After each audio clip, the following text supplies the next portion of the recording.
ഡൽഹി സെൻറ്ററായ പഹർഗഞ്ചിന്ന് നമ്മൾ ഒരു blue line കയറി അത് കഴിഞ്ഞിട്ട് വയലറ്റ് ലൈൻ കയറി ലാൽ കില എന്ന് പറഞ്ഞൊരു സ്ഥലത്തേക്കാണ്. എൻ്റെ ബാക്കിൽ കാണുന്നത് റെഡ് ഫോർട്ടാണ്. റെഡ് ഫോർട്ട്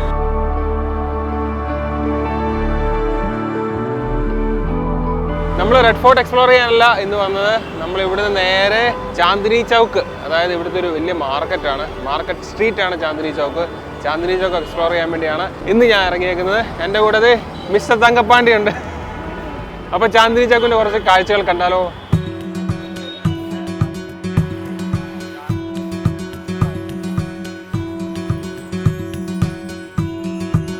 റെഡ് ഫോർട്ടിന്റെ ഫ്രണ്ടിൽ നിന്ന് ഫത്തേപൂരി എന്ന് പറഞ്ഞിട്ടൊരു മസ്ജിദ് ഉണ്ട്. ആ മസ്ജിദ് വരെയുള്ള 1.5 കിലോമീറ്ററുള്ള സ്ട്രെച്ചിന്റെ സൈഡിലായിട്ടാണ് ഈ ചാന്ദിനി ചൗക്ക് എന്ന് പറഞ്ഞ മാർക്കറ്റ് ഉള്ളത്. ഇവിടെ എല്ലാം കിട്ടും. ഫുഡിനൊരു സ്ഥലമുണ്ട്, ഇലക്ട്രോണിക്സ് സ്ഥലം വേറെ സ്ഥലമാണ്. നമ്മുടെ ബ്രോഡ്വേ ഒക്കെ പോലെ തന്നെ, പക്ഷെ ഇത്തിരി വലുതാണ്.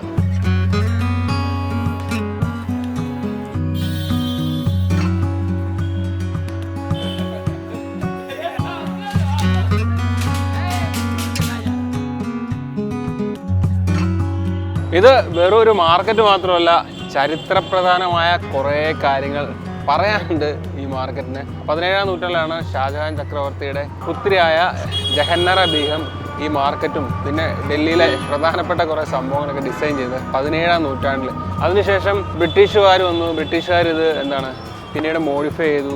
അങ്ങനെ കുറേ കാര്യങ്ങളൊക്കെ ഉള്ള കുറേ ചരിത്രപ്രധാനമായ ഒരു സ്ഥലം കൂടാണ് ചാന്ദിനി ചൗക്ക്. പിന്നെ ഇവിടെ റിലീജിയസ് ആയിട്ടുള്ള എല്ലാ സംഭവങ്ങളും ഉണ്ട്. മോസ്ക് ഉണ്ട്, സിഖുകാരുടെ ഉണ്ട്, ഹിന്ദുസിൻ്റെ ടെമ്പിൾസ് ഉണ്ട്. അങ്ങനെ എല്ലാം ഉള്ള ഡൈവേഴ്സിറ്റി എന്നൊക്കെ പറയത്തില്ല നമ്മൾ, യൂണിറ്റി ആൻഡ് ഡൈവേഴ്സിറ്റി, അത് വിളിച്ചോതുന്ന തരത്തിലുള്ള ഒരു സ്ഥലം കൂടാണ് ചാന്ദിനി ചൗക്ക്. അപ്പം എൻ്റെ ബാക്കിൽ കണ്ടില്ലേ ഒരു ഗുരുദ്വാരയാണ്. സിഖ് മതവിശ്വാസികളുടെ പ്രാർത്ഥനാ സമയമാണെന്ന് തോന്നുന്നു. രാവിലെ നല്ല തിരക്കാണ്. നമ്മൾ വന്നൊരു സൺഡേ ആണ്. സൺഡേ വൈകുന്നേരങ്ങളിലാണ് തിരക്ക്. ഇപ്പോൾ രാവിലെ 9 മണി ആയിട്ടേ ഉള്ളൂ. മഞ്ഞൊക്കെ കയറി വിൻ്റർ ആയതുകൊണ്ടാണെന്ന് തോന്നുന്നു, ഒരു തെളിച്ചമൊന്നുമില്ല. മെയിൻ വോക്ക് വേയുടെ വശങ്ങളിലായിട്ട് ചെറിയ ചെറിയ റോഡുകളുണ്ട്. അതിലെ കയറുമ്പോഴത്തേക്കിനും വലിയ കുറേ സ്ട്രീറ്റുകൾ കാണാൻ പറ്റും. ഓരോ സ്ട്രീറ്റിലും ഓരോ ടൈപ്പാണ്. ഫുഡുണ്ട്, ഇലക്ട്രോണിക്സ് ഉണ്ട്, ഡ്രസ്സ് ഉണ്ട്, നമ്മൾ നോർമൽ മാർക്കറ്റിലേക്ക് കാണുന്ന പോലെ തന്നെ. പക്ഷേ ഇത് കുറച്ച് വൈഡായിട്ടുള്ളൊരു ഏരിയയാണ്.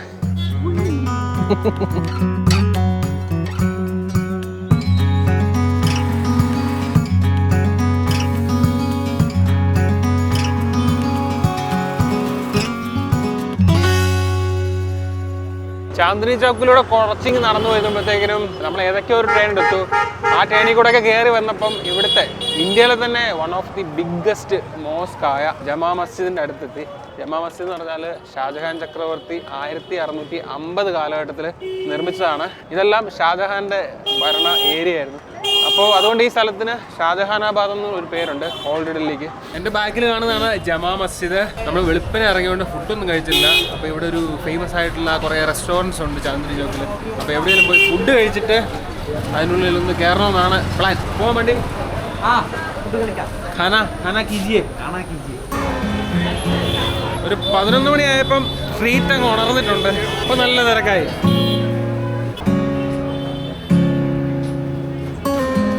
പുറത്തൊക്കെ അങ്ങനെ കാണാൻ ചാൻസ് കുറവുള്ള സ്ഥലത്താണ്.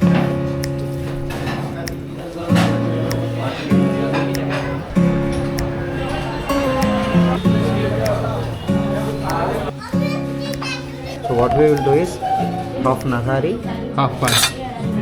Half nahari only. First we will order half nahari, then 4 roti. Nahari food വന്നിട്ടുണ്ട്. നഹാരി എന്ന് പറഞ്ഞിട്ടൊരു മട്ടൻ കറിയും പിന്നെ തന്തൂരി റൊട്ടിയും.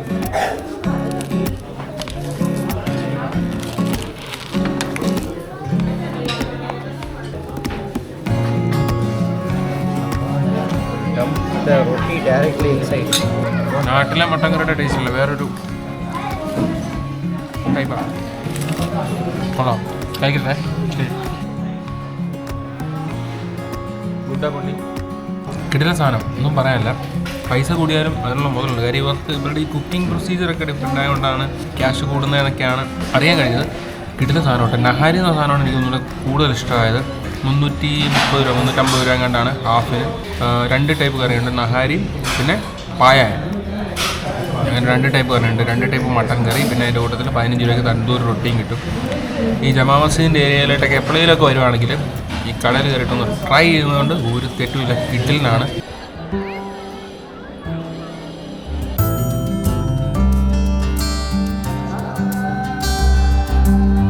1650 കാലഘട്ടത്തിൽ ഷാജഹാൻ ചക്രവർത്തി നിർമ്മിച്ച ഈ ജമാ മസ്ജിദിൽ 3 ഡോമുകളും 2 മിനാരങ്ങളും ഉണ്ട്. അതിലൊരു മിനാരത്തിന്റെ ഹൈറ്റ് എന്ന് പറഞ്ഞാൽ 135 ഫീറ്റ് ആണ്. ഓക്കെ, വളരെ വൃത്തിയായിട്ട് മെയിൻറ്റെയിൻ ചെയ്യുന്ന, ഇപ്പോഴും പ്രാർത്ഥനകൾ നടക്കുന്ന, ആരാധനകൾ നടക്കുന്ന ഏറ്റവും വലിയ ഇന്ത്യയിലെ വൺ ഓഫ് ദി പള്ളിയാണ് ഈ ജമാ മസ്ജിദ്. പിന്നെ ഒരു കാര്യം, 3 മെയിൻ ഗേറ്റുകളാണ് ഉള്ളതിന്. അതിൽ രണ്ടാമത്തെ ഗേറ്റിൽ കൂടെ വരുവാണെങ്കിൽ കറക്റ്റ് ആ പള്ളിയുടെ ഫേസ്, അതായത് നേരെ കയറുന്നത് മോസ്കിൻ്റെ വിസിബിൾ ആയിട്ടുള്ള ആ ഒരു ഏരിയയിലേക്കാണ്. ബാക്കി 2 സൈഡിൽ നിന്നുള്ള എൻട്രൻസ് ആണ്. അപ്പോൾ രണ്ടാമത്തെ ഗേറ്റ് വഴി കയറുവാണെങ്കിൽ വിസിബിലിറ്റി അടിപൊളിയായിരിക്കും. ചെങ്കല്ലുകൾ കൊണ്ട് പണിത ജമാ മസ്ജിദിന് റെഡ് ഫോർട്ടിൻ്റെ ഒക്കെ അതൊരു ലുക്കാണ്, കൈൻഡ് ഓഫ് കളറൊക്കെയാണ്. ഇവിടെ നിന്നാലും റെഡ് ഫോർട്ട് അങ്ങ് ദൂരെ നമുക്ക് കാണാൻ പറ്റും. So Pandi, let's go. Let's go. Winter ആയതുകൊണ്ട് ഫുള്ള് കംപ്ലീറ്റ് മഞ്ഞാണ്. നമ്മൾ വന്നപ്പോൾ എങ്ങനെയായിരുന്നു, ഇപ്പം എങ്ങനെ ഇരിക്കുന്നത്? രാവിലെ ഈസി ആയിട്ട് നടന്നു തോന്നി, ഇപ്പൊ തിരിച്ച് നടക്കാൻ പോലും പറ്റാത്ത അവസ്ഥയായി. പോണ്ടി, where are you man? ഈ ഭാഷ അറിയത്തില്ലാത്ത നാട്ടിൽ എന്നെ ഇട്ടിട്ട് ഞാൻ ഇങ്ങോട്ട് പോവാ. കുറച്ച് പിള്ളേരൊക്കെ പുറകെ കൂടിയിട്ടുണ്ട്. ഈ ഹിന്ദി അറിയത്തില്ലാത്ത ഇച്ചിരി സീനാണ്.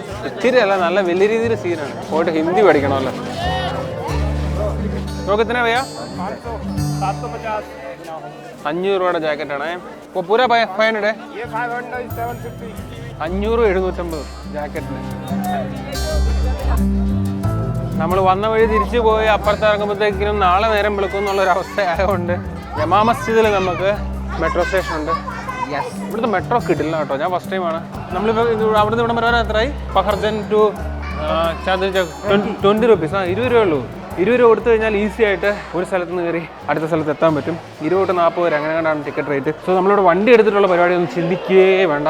ഇമ്പോസിബിൾ എന്ന് തന്നെ പറയാം. ഈ തിരക്കിൻ്റെ ഇടയ്ക്ക് വണ്ടി എടുത്തുകൊണ്ടൊന്നും പോക്ക് നടക്കില്ല.